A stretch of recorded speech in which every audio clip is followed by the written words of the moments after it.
What the girls are doing. Let's do another pick. Today's going to be what they're afraid of. That could be triggering. Let's stay cool. We have quite a few deck and oracle to go through. Let's do 2 piles. We develop as we normally do. And then we see. But stay cool. Just tarot. As I always say, Sunday. Let's just relax. Okay, 1, 2, 1, 2. Pile number 1 was afraid of the world. The 6 of Wands and the 1111. Holy schmoly. Well, they may have a good reason to be scared because it is intense. It is, wow, you know, this is a relationship, as we call it, a twin flame. It's the most triggering relationship you will ever have because you have to deal with inner child trauma. There is nowhere to really hide. You will have to confront yourself. You mirror each other as well. You're very similar. You never had that feeling before. So it can be quite scary. And also it's a relationship where we think, well, yeah, we could get married. There's a commitment here. Or that could also be you being successful. And what would that mean for you to be that successful, that receive an award, to be very visible, to be like maybe on the public eyes, you being congratulated at a level like you never had that before. What would that mean for you? Would you be comfortable with that? Sometimes we want to be successful, but really, are we comfortable? Are we too humble to be in that position? How would we deal with that? Okay, sometimes we are afraid of success. Of course, there is an idea of being on the web, the world, being very visible. People think the world of you. Once again, how comfortable are you being perceived like this? And it's true, you're entering a new phase where maybe things started to come together. And how that make you feel? There is definitely a process here. You know, you let go of whatever was holding you back as a person, limitation of the mind, the trauma, redefine the S01, the I am, and then choosing you, choosing love, choosing self-love.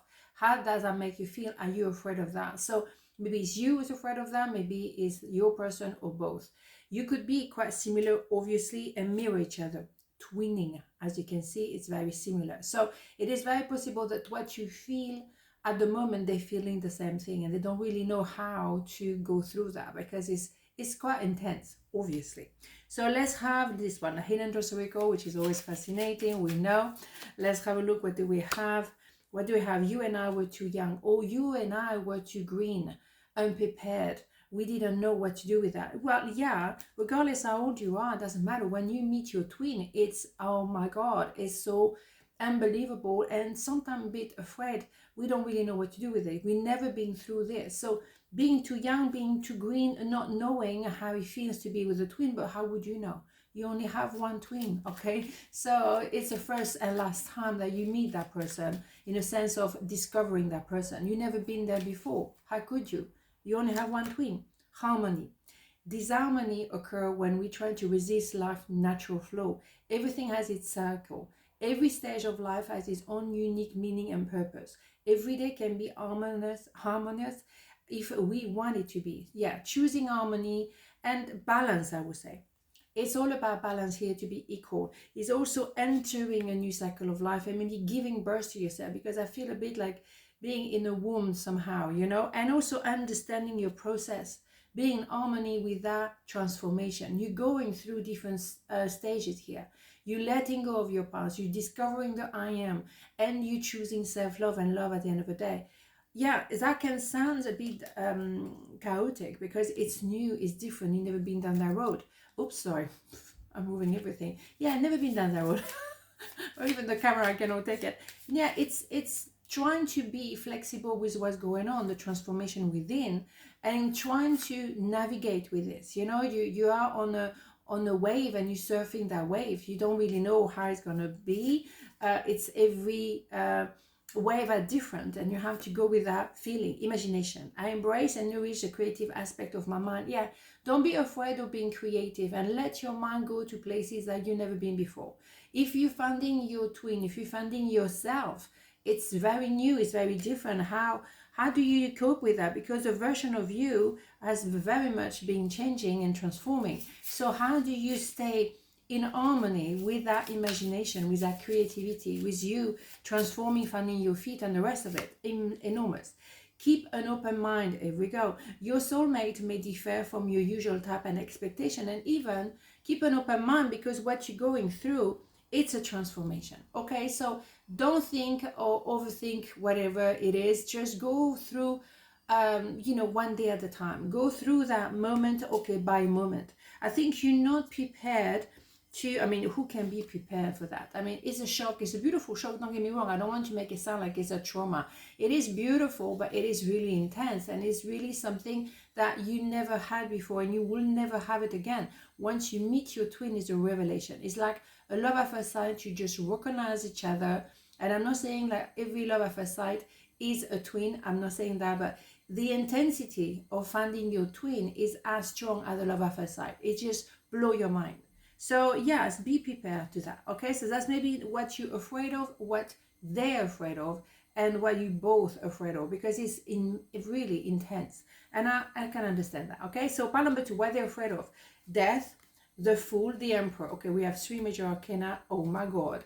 3 major arcana, it's quite intense, I have to say. Yes, we have a rebirth, so something has to die, something has to end for something else to actually take place. It's a rebirth. It's almost like an update of a phone, upgrade, I should say.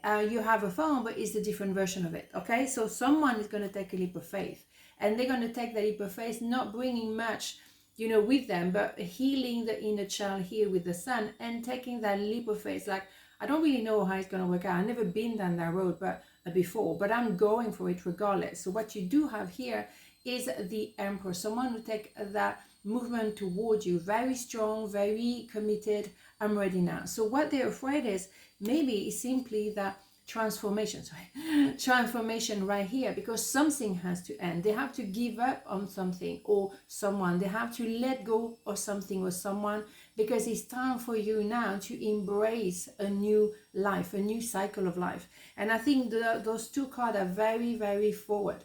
It's very much someone who, okay, I made up my mind. I'm going for it. Are they afraid of maybe you reacting like this and being very forward, or feeling about them in a way they never felt about them? Like, I'm ready to take a leap of faith. I wouldn't do that, I would stay put, but I have to transform. I have to say goodbye to a version of myself. It's like metamorphosis. You don't have a caterpillar anymore, but you have a butterfly. So something has to end before you can actually get access to the next level. And the next level is a very big step forward. So that can be scary for them. That can be scary for anybody. When you have a transformation, when you start flying, for example, you are probably, imagine you are in a nest as a bird, and for the first time you're going to jump off that cliff and just fly. Afraid? Yeah, you think so? I left when I saw you with someone. That is just an excuse, because that is not going to end the connection. I think that was like, when I saw you with someone, that was it, over. No, I think it's kind of like, it's a nice escape. I think someone trying to say, well, no, it couldn't work because I saw you with someone, because they're afraid to take that leap of faith. That is just an excuse. So I'm not going to accept that. I think someone maybe is still transitioning, and they find it difficult to say, well, yes, I feel for you. Adventure. Instead of seeing the current situation as an obstacle, try seeing it as an adventure. Explore all the possibilities. There are many more than you currently imagine. Instead of seeing things or as either black or white, trying to explore all colors in between. Yeah, I think maybe someone saw you was someone and that was it. That's at the end. Okay, the end of it. No, it's not true. I think now you kind of understand, well, there are, it's different nuance in between, so maybe I don't want to be with someone else, or I don't want to see you with someone else. In that case, then you have to move forward. If you don't want someone to go with somebody else, well, then you have to do something about it. Why are you fluffing around? You cannot expect someone to be only with you if you don't move forward. You cannot just look at the situation. You have to do something. Pay attention to the red flags. The signs are cautioning you. Yeah. Be scared. Be scared. Don't be scared, but don't be afraid of confronting whatever is ending here. If someone wants to carry on being, fluffing around here, there, everywhere, then that is not your person. What we're talking about here is about an emperor. So it's someone who's transforming 4 kings, and is someone who wants to move toward you, opening the heart, and not someone who's not fluffing around. So if you don't have someone like that, and it's like, yeah, but no, but yes, but then it's not your person. And you have to recognize those things as a red flag.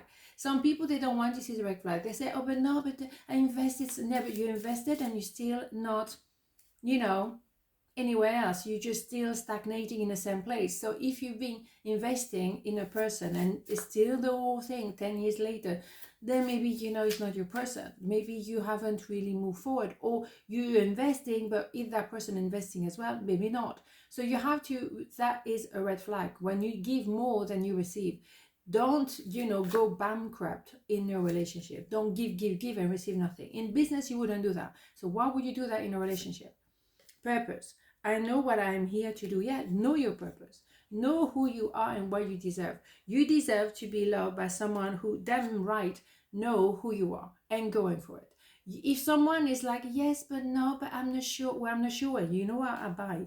Because I'm not sure, I ain't gonna cut it, you know. You need someone, or you don't need someone, you want someone, you don't need anybody.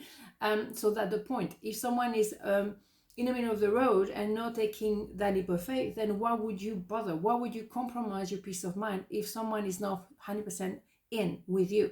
That's the thing. I think you have to realize, where do you put yourself?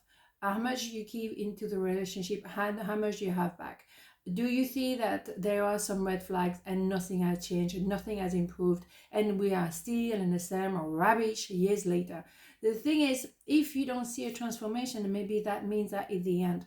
You know what I'm saying? So cut your losses, okay? And it's better to do that now than to wait another year, another month. But this time maybe it's going to change. No, my dear, it's not. It's not going to happen. So cut your losses and move on. Maybe you're afraid to do that, and you have to recognize they are a red flag. You have to really see them and take them on board. Until not, have a beautiful day, and I'll see you tomorrow. Mwah, ciao.